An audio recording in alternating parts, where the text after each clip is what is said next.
I don't even know what the date is. April 20. I should know. Actually, it is my daughter's 12th birthday, April 26th, Tuesday, 2022, here in beautiful Indianapolis, Indiana. I am Nate Manahan. This is the High Five, recorded on a Tuesday as we get life going, kind of getting our wheels going, moving. We're the last time here in April, but I want to make sure I bring the best men in payments right up right away. Mr. Brian Linke, who will be in the center of your screen. Brian, sir, how are you? How is Warsaw, Indiana? And did you get out and get outside this weekend? It was a beautiful weekend. I actually got outside, Nate. Thanks for asking. Barbecued on my deck, and today it's nighttime outside. So and about 40 something. So yeah, I'm glad I got out there, but no, it's good. Hey, you know what? It is Tuesday the 26th. It's the last week of the month, which if you're a salesperson, that's an exciting time, and it's a time to wrap those deals up for April, and it's a good thing. So yeah, I get excited on the last week of the month. Well, and it's always nice on the last week of the month where the last business day is the last day of the month, and then we hit May 3rd right away on a Monday. We can just you kind of scrape it off, go start over again, and get going again for May. If Danny Shard didn't know that, Friday and Saturday are their two biggest days. Did you know that, Dan? I did, Brian. Thanks. I'm very familiar with the data. You're welcome. All right, and Danny Shard, you've been hitting the golf clubs. How's the golf game going? It's coming into May, PGA Championships coming down the road. We're hearing stories of Phil Mickelson playing in Saudi Arabia. How's life out on the links? Life on the links is good. Haven't been able to play as much as I'd like. This last weekend, my wife and I invested in a new camper. So we went and picked up a new camper in Colorado Springs this last weekend, and we got stuck in a snowstorm on the way back trying to go over Vail Pass.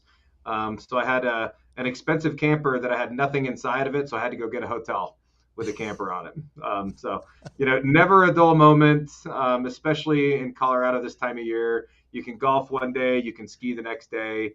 My wife and I are excited to do some camping with our kids and kind of get them out and about in this beautiful place that we live. So we finally got the camper home. It's getting loaded up with all the goodies, and hopefully we're going to go out here in the next couple weeks. The Griswolds. The Griswolds. That is, hey, we'll expect some PayPro, camping tips later in the year as you guys get some things and get the family out there and living the dream. I talked to one of our agents yesterday. They said they got 7 inches of snow. I think it was, I don't know, one day in the last week, and then a day later they were able to be out on the golf course. I'm like, that is this type of year, especially when you live in northern part of the country. You never know what you're going to get, but we know what you're going to get here right on the High Five.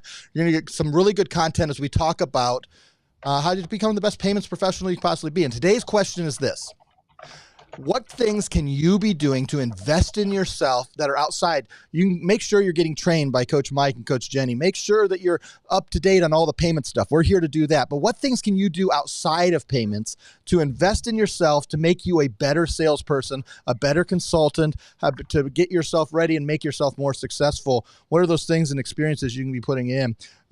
Brian, I'm going to come to you first. I mean, there's a lot of things you could be investing your time in and investing in yourself, but what are some of those things that are outside of just knowing more about payments that may be helpful to help our partners and our payment professionals succeed? Well, I'll leave the online, the stuff to Danny, because he's big into that, and he's maybe the best in the business at it. With the Facebook groups and the LinkedIn stuff, but my thing has always been, getting in front of people, right? And I got asked, we talked about this right before we got on here. Talked to a guy yesterday, the potential agent, and he wanted to know from me, if he could do this job, on the phone. And we do. I mean, Nate, you said it before. We have call centers that are extremely successful. They've got a good business model, and they do a lot of deals, no doubt about it. Can you do it by yourself on the phone? I mean, if you're asking my opinion, the answer is no. and just for the reason of, if you can't get in front of people, you can't read that person, right? You can't get inside that person and know what they're feeling just by their mannerisms and by how their tone is and by their body language and things like that. So I mean, if you're going to ask me, frequent your merchants, ask for referrals. I think that's a huge one. And people that are scared to ask. I just had this conversation with my son. People that are scared to ask are the ones that are going to get left behind. Because you'll be surprised, when you open up your mouth and you start talking to other people about, hey, do you know anybody else, and that kind of thing. You'll be surprised at the answers that you get. I'm going to throw one of mine out, and then I'll come over to you, Danny. Is as not only getting around people, but take someone out to lunch. Maybe you have realized that there's an opportunity with dentists or law offices or towing or furniture stores, whatever it is. And then take someone or a group of them out to lunch, pay for the bill. It doesn't have to be anything fancy, and ask a lot of questions about where their pain points are, what things they're struggling with, the needs they have, not only in payments, but other stuff, so you can better connect with them and help understand. And so much what Brian was saying, just be around people. And so force that. You could be staying at home and making 10 phone calls, but maybe once a week or every other week, set up a lunch and just simply go wanting to learn, wanting to understand, wanting to find something about a niche that maybe you haven't been involved with before, and that'll make you better the next time you're in front of someone who is a dentist or who is selling furniture, because you're going to be like, hey, I've heard this. Is this true for you? And that sets yourself forward. Danny, what are you seeing as things that people can do to help themselves become more well-rounded as a payments professional salesperson? Yeah, I mean, I think you guys have hit the nail on the head. I mean, be engaging in your community, engaging in a lot of different groups is one of the best ways to do it, right? I think also, engaging with people like you, Nate, Brian, myself, not even necessarily talking payments, talking ideas. Some of the things that you hear us often talking about is building pipelines, right?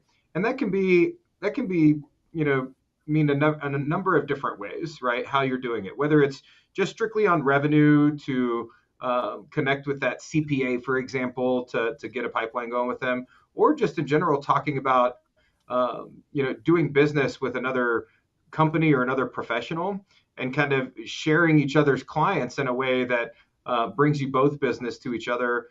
There's so many different things that you can do. I mean, yeah, like Brian was talking about, I'm a big advocate for staying engaged on LinkedIn, staying engaged through Facebook. There's a lot of groups and business professional groups that you can be a part of there. I've been a part of some locally here for, as long as I can remember. And not a single person is in the payments business, right? But we're talking about business, talking about opportunities, and helping each other through a lot of different scenarios that tend to come up in other different businesses.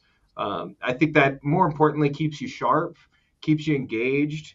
Talking with other professionals is something that you should do on a regular basis, not just all about payments, right? But just staying engaged with all different facets of the business, of any business out there, can kind of keep you sharp and ready to go for your next opportunities.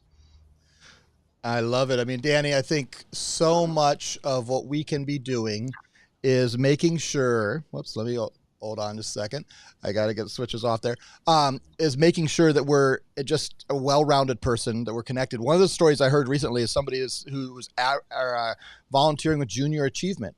And I said, oh, that's really awesome. You're giving back to your community, getting into the schools, helping the schools. If you're not familiar with Junior Achievement, it's teaching business and entrepreneurial ideals to kids. They have different age groups and different programs. And they were actually going in and teaching once a week but they were also connecting with other business leaders in their community and learning and connecting and networking. And when you give back to a community, you can also get something back. And we all know that.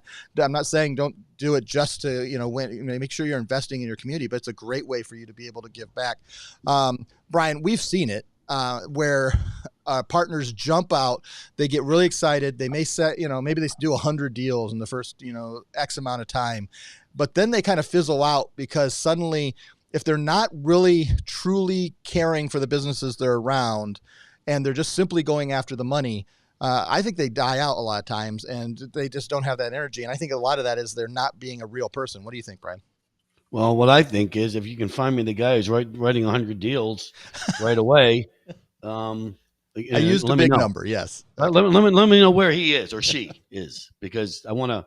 I'll go find that person. But no, no. I mean, again, in anything, it's yeah. I mean, it's a burnout business. All sales jobs are burnout businesses. But I think if you make the job, the other thing, and I think we don't touch on it enough. If you have to make the job fun, right? And if you're having fun every single day, right? I mean, Tommy Lasorda used to say that, right? The Los Angeles Dodgers, the one of the best managers of all time. It's never a day of work for him, right? It was never a day of work for him. He was having fun every single day. I'm not sure that we're managing the Los Angeles Dodgers here, but I think if you can find a way to make the job fun, where you're going and you're interacting with people and you're getting outside and you're finding your little niche, whatever that may be, whatever that may, the point of sale or whatever it is. I just think if you can figure out how to have fun with the job, your burnout time will be a lot less than what it is. But we've talked about it before, like stepping back, right, and taking a break when you feel like you're getting that way. But again, I think if you make the job fun, it'll keep you in the game. I love it. And Danny, I'm going to come back to you on this. One of the things I remember, like I think it was 2020, we were talking about, I think we gave one of them away, is a subscription to Masterclass. And you were talking about you were learning how to do barbecue through that. What is doing things like that, where it's just it's business related, but you can also do things on Masterclass about writing scripts, and they have everything. I subscribed for a year, did several of their classes, but doing something where you're invested, how does that make you a better salesperson? Yeah, I think it's massive. Anything like that can, and like you're saying, Nate, it's not necessarily just in payments, right? It's in general and kind of keeping you sharp. I unfortunately let my master class in barbecue and grilling kind of get away from me, and I haven't been able to stay as engaged with that as I wanted to.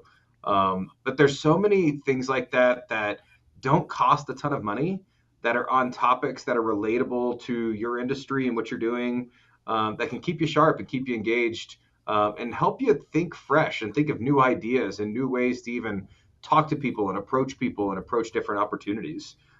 Those things are extremely helpful. I couldn't agree more, though, with what Brian said. I mean, have fun, love what you're doing and have fun with it.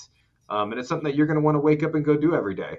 I know I drive Brian crazy. I'm surprised that he wakes up and comes in and deals with me every day, but he must love something, because he's here putting in the work every day with me, and Nate and everybody. So it's you got to love what you're doing. You got to love who you're doing it with, It's and really hard. what you're doing it for, right? What you're doing it for, you've got to remember that, and I think that'll help keep you engaged and keep you fresh. I think it's easy to get burnt out if all you're doing is focusing on the payments business stuff, right? If you're just focusing on going through trainings on different systems and different options, different solutions, different pricing scenarios, different whatever, right? If you're only in this bubble, in this payments bubble, I think it increases your opportunity to get burnt out. So get out of it a little bit, still be, talking to other business professionals, a lot of different ways to do that. And I think that'll help with any burnout that can potentially come from this. All right, last question. Brian Linke. We brought this up when we were in Vegas, and we found out that we were sitting at the table at a near possibly national champion of pickleball. But how could pickleball help you become a better salesperson and a payments professional? We were. Believe me, when I was sitting next to him and he was telling me, I'm like, oh my god, and he looks like the CFO at NAB. He looks like a tennis pickleball guy, and he. He's out there with people. I mean, it's the same thing. I mean, we're not talking about anything different. He's out there interacting with other people, other business people, people that are established. Mostly, pickleball is supposedly like an older person's game, but it's obviously it's getting to be where it's a younger person's game. It's getting to be where it's the most popular sport in America. But he's out there talking to other business people, and it's just like just like if you're playing softball, if you're playing golf, or if you're playing anything, you're in a bowling league or whatever it is. You're out there talking to people and interacting with other people, and you just never know what you're going to get. You don't. And you're just investing in yourself. And speaking of investing in yourself, Danny Shard, this Thursday, if you're watching this before Thursday, the 28th at 1 p.m. Eastern time, we can sell with no fear. In fact, you can go to mypapertech.com/no-fear and sign up and make sure you're part of the discussion and the opportunity to learn. Danny Shard, what are we going to be talking about? What's going on with this whole thing? We've heard about this memo. There's lots of discussions on the message boards. What are we going to talk about this Thursday? We're going to talk about the elephant in the room. We're going to talk about where cash discount is today, what Visa is saying, and what this bulletin really kind of means. What you as a sales professional can do to get in front of it. But, to give you a little bit of a heads up, most of you are already in front of it and already doing it the right way, and just keep doing it. It's a great opportunity that it's going to present for us. I'm excited to talk to everybody about it on Thursday. If anybody's panicking, you're doing it wrong. That's exactly right. That's a great way to end. And on that, I'm just going to say we'll see you Thursday at 1 o'clock, April 28th. If you haven't watched it, you could always go. We're going to keep it evergreen, and you'll be able to sign up and get the video right at mypapertech.com, no fear. And on that, everybody, we say for the last high five of April 2022, high five, everybody. We'll see you next time. Have a great week.